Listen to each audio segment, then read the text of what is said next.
మన ప్రభువును సర్వోన్నతుడైన యేసుక్రీస్తు నామములో ఈ క్రీస్తు పరిచర్య ఛానల్ నుండి మీకు మా శుభావేదనలు తెలియజేసుకుంటున్నాము.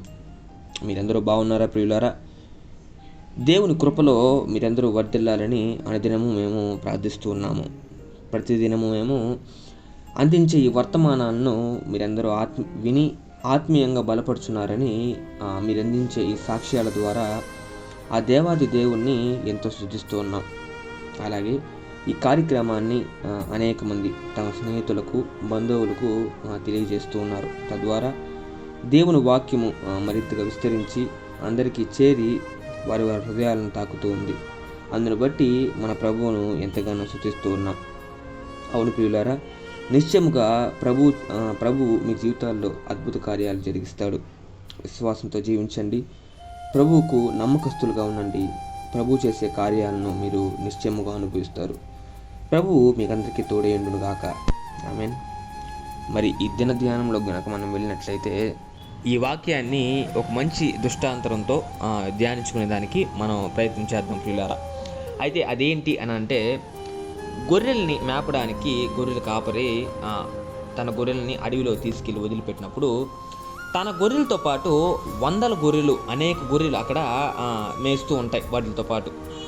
అయితే ఈ క్రమంలో తన మందలో నుంచి ఏదైనా గొర్రె తప్పిపోయి అడవి మార్గం గుండా అడవిలోకి వెళ్ళిపోయి అక్కడ చిక్కుకుపోయినప్పుడు తప్పిపోయిన గొర్రె పిల్ల ఏం చేస్తుందిరా అంటే, తన కాపరి స్వరం ఎక్కడి నుంచి వినపడుతుంది అని తిరుగుతూ ఉంటుంది అడవిలో. అయితే ఈ ఒక్క గొర్రె పిల్ల తప్పిపోయింది అని కాపరి గ్రహించి తన్ని వెతుకుతూ వచ్చినప్పుడు, అయితే ఆ కాపరి తన స్వరంతో ఆ గొర్రె పిల్లను పిలిచినప్పుడు ఆ గొర్రె పిల్ల ఎంత దూరంలో ఉన్నా కూడా ఆ గొర్రె పిల్ల తన కాపరి స్వరాన్ని విని తన కాపరి దగ్గరికి వచ్చేస్తూ ఉంది. ఆ గొర్రె పిల్లని తీసుకొని తిరిగి తన మందలోకి వెళ్ళి ఆ మందలో తన గొర్రె పిల్లని కాపరి వదిలిపెడుతూ ఉంటాడు. అయితే మన దేవుని స్వరాన్ని మనం వినగలుగుతున్నామా లేదో ఒకసారి మనం పరిశీలించుకుందాం ప్రియులారా. వాక్య ధ్యానంలోకి వెళ్దాం. యోహాను సువార్త 10వ అధ్యాయము 27వ వచనం కనుక మనం చూసినట్లయితే, నా గొర్రెలు నా స్వరము వినును, నేను వాటిని ఎరుగుదును, అవి నన్ను వెంబడించును. ఆమెన్. ఒక మంచి వాక్యాన్ని మనం ధ్యానించుకునే దానికి ప్రయత్నం చేద్దాం ప్రియులారా. అయితే ఈరోజు మనం జీవించే క్రైస్తవ జీవితంలో మనం దేవుణ్ణి వెంబడిస్తున్నామా అని అంటే మన సమాధానం ఏమై ఉందో మనం ఒకసారి పరిశీలించుకోవాలి ప్రియులారా.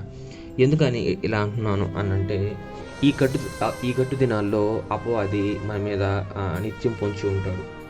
మనల్ని ప్రార్థన చేయనీయకుండా ఆపుతుంటాడు, దేవుని సన్నిధిలో ఉండకుండా ఆపుతుంటాడు. మనం వెళ్ళే ప్రతి మార్గంలో కూడా వాడు పొంచి ఉండి దేవుని కొరకు మనం చేసే ప్రతి కార్యాలని ఆపాలని చూస్తూ ఉంటాడు. అయితే దీన్ని జయించాలి అని ఏం చేయాలి అని అంటే, అపవాదికి మనం అవకాశం అనేది ఇవ్వకూడదు.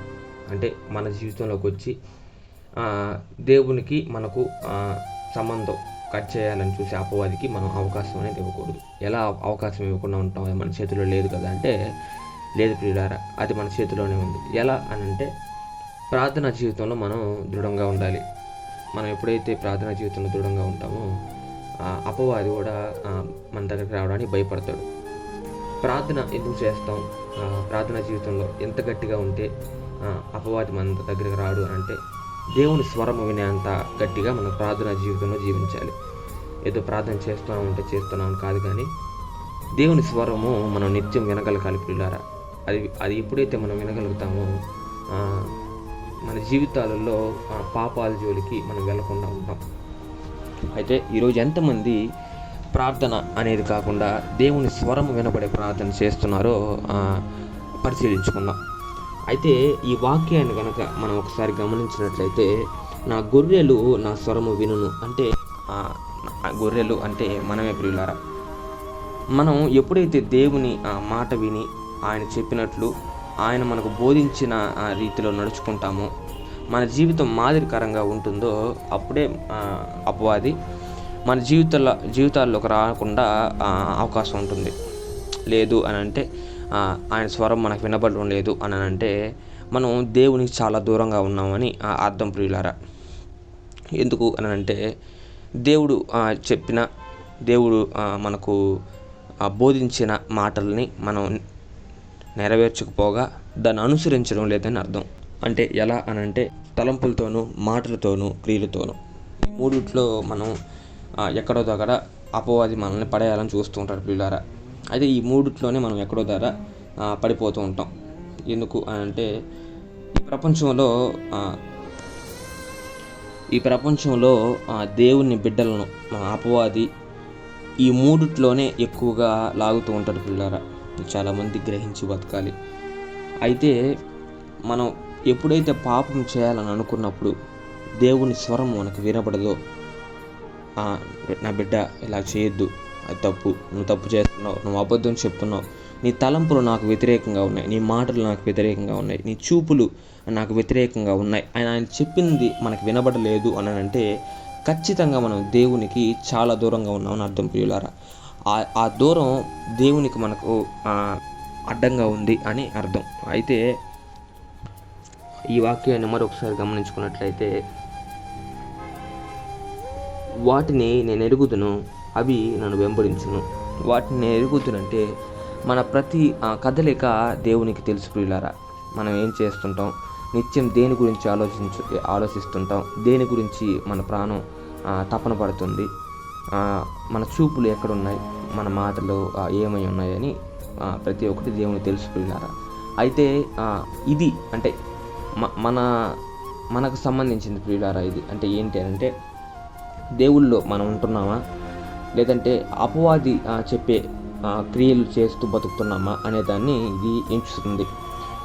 ఎలాగ ఎంచుతుందంటే మనం బయట ఉన్నప్పుడు మన మాటలు ఏమై ఉన్నాయి అంటే చాలామంది ఏం చేస్తారంటే దేవుళ్ళో ఉన్నప్పటికీ, దేవుళ్ళకు భారంగా ప్రార్థిస్తున్నప్పటికీ, దేవుని మాటలు ప్రచురింప చేస్తున్నప్పటికీ కూడా వాళ్ళ నోట్లో నుంచి దూషించే మాటలు వస్తూ ఉంటాయి. ఒకరిని దూషిస్తూ ఉంటారు, తప్పు మాటలు మాట్లాడుతూ బతుకుచుంటారు. అయితే అట్లాంటి జీవితం దేవునికి ఇష్టం లేని జీవితం ప్రియులారా. ఎందుకు అనంటే నేను ఇందాక చెప్పిన విధంగా మనం పాపం చేస్తున్నప్పుడు కానీ, మన తలంపులు కానీ, మాటలు కానీ, క్రియలు కానీ ఎప్పుడైతే దేవునికి వ్యతిరేకంగా ఉన్నప్పుడు కానీ, మనం అది చేస్తున్నప్పటికీ దేవుని స్వరం మనకు వినపడలేదు అనంటే దేవునికి మనం దూరంగా ఉన్నాం అని అర్థం. అయితే ఎప్పుడైతే మనకు ఆ స్వరం వినపడగానే మనం ఆపేయగలుగుతున్నాం, మనల్ని మనం కంట్రోల్ చేయగలుగుతున్నాం అని అంటే అర్థం దేవుళ్ళో మనం బతుకుతున్నాం, మనకు గద్దింపు హృదయం ఉంది అని అర్థం. ఒక పాపం చేసేటప్పుడు ఇది పాపం అని నీ హృదయం చెప్పింది అంటే నీ గద్దింపు హృదయం ఉన్నట్టు లెక్క. లేదు చెప్పలేదు, ఇది ఒక అబద్ధం చెప్పేటప్పుడు ఇది అబద్ధం కాదు, ఇది మంచిదే అని చెప్పింది అని అంటే నీకు గద్దింపు హృదయం లేదు, నువ్వు అపవాదికి చాలా దగ్గరగా బతుకుతున్నావని మనం ఎంచుకోవచ్చు ప్రియులారా. అయితే జీవం కలిగిన దేవుడు చెప్పే మాటలను మనం ఎప్పుడైతే వినగలుగుతామో అప్పుడే మన జీవితం ఎటువంటి అడ్డంకులు లేకుండా సాఫీగా వెళ్ళిపోతుందని నేను చెప్తూ ఉన్నాను. అయితే ఆ పెద్దవాళ్ళ ద్వారా కూడా మాట్లాడించేది మన దేవాతి దేవుడే. మనం ఎప్పుడైతే పెద్దవాళ్ళ మాటలు విని వాళ్ళ సలహాలు తీసుకొని వాళ్ళు ఏదన్నా ఇది తప్పు, ఇది చేయొద్దు, ఇది నీకు అపాయం తెచ్చిపెట్టేది, ఇది చేయొద్దు, నువ్వు తప్పు చేస్తున్నావు అని చెప్పినప్పుడు మనం వినకుండా వెళ్తామో అది మనకు దుష్ట కార్యం మనం చేస్తున్నామని దానికి అర్థం ప్రియులారా. దుష్టులకి మనం దగ్గరగా బతుకుతున్నామని, దేవుని సన్నిధికి మనం దూరం అయ్యామని అర్థం. పెద్దవారికి గౌరవించి వాళ్ళ మాటలని మనం వినాలి.